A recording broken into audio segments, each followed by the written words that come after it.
صحیح بخاری حدیث نمبر 164۔ حضرت عثمان رضی اللہ تعالی عنہ نے وضو کا پانی منگوایا اور اپنے دونوں ہاتھوں پر برتن سے پانی لے کر ڈالا، پھر دونوں ہاتھوں کو 3 دفعہ دھویا،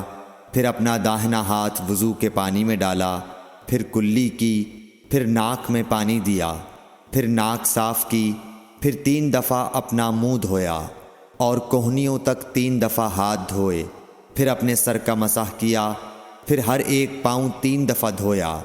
پھر فرمایا میں نے رسول اللہ صلی اللہ علیہ وسلم کو دیکھا کہ آپ میرے اس وضو جیسا وضو فرمایا کرتے تھے، اور آپ صلی اللہ علیہ وسلم نے فرمایا کہ جو شخص میرے اس وضو جیسا وضو کرے اور حضور قلب سے 2 رکعت پڑھے جس میں اپنے دل سے باتیں نہ کرے تو اللہ تعالیٰ اس کے پچھلے گناہ معاف کر دیتا ہے۔